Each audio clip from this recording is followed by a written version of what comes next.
আমি আপনার মেয়েকে বুঝাই দিতে আসছি, মেয়েকে ফেরত দিয়ে গেলাম না। হ্যাঁ কি বলতেছো তুমি এসব? আমি তো হোস্টেলে বেড়াইতে আসছি, তুমি আমাকে ফেরত দিতেছো কেন? কারণ তোমার সাথে আমি সংসার করবো না সেতু। এই তুমি আমার সাথে সংসার করবে না কেন? তুই এখনো আকরামকে ভুলতে পারস নাই। এটা মনে হয় জামাই বাবাজি বুঝে ফেলাইছে। আকরাম হইতেছে আমার খালাতো ভাই, বিয়ের আগে ওর সাথে আমার প্রেম ছিল। বাসর রাতে আমার মাথা ছুঁয়ে বলছে তার সাথে নাকি কারো প্রেম ছিল না, এখন প্রেমিক বের হয়ে আসতেছে, ইচ্ছা করতেছে। আকরামের কারণে আমি আমার সংসার ভাঙতেছি না আব্বাজান। বুঝতে পারছি জামাই বাবাজি, আসলে বিয়ের দিন তোমাকে আত্মীয় স্বজন সবাই যে পচা গরু মাংস খাওয়াইছিলাম, এইটা মনে হয় তুমি দইটা ফালাইছো। এই জন্য তো বিয়ার 3 দিন পরেও আমাদের সবার পেট খারাপ, অসুস্থ হয়ে গেছি সবাই আমরা। পচা গরুর মাংসের কারণেও আমি সংসার ভাঙতেছি না। তাহলে কি কারণে তুমি আমার সাথে সংসার করবে না? ওরে বাবারে, তাইলে কারণটা কি? কারণ সংসার আমার ভালো লাগে না। সংসার আমার কাছে বিষের বড়ি মনে হয়, সংসারের কারণে আমার গলা ধরে দিতে ইচ্ছা করে। মামা বাড়ি আবদার পাইছো না?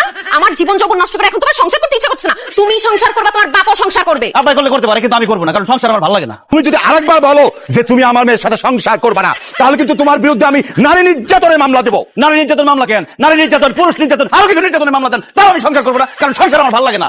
তুমি আমার মেয়েরা বিয়ে করছিলে কেন? বিয়ে করে তো বুঝছি আম্মা যে সংসার করা কোনো সুস্থ মানুষের পক্ষে সম্ভব না। সংসার করতে হইলে হয় অসুস্থ হইতে হবে, মানসিকভাবে অসুস্থ অথবা পাগল হইতে হবে, যেটা কোনোটাই আমার পক্ষে হওয়া সম্ভব না। তাই আমি সংসার করবো না, সংসার আমার ভালো লাগে না, আমি স্বাধীন সুন্দর জীবন চাই।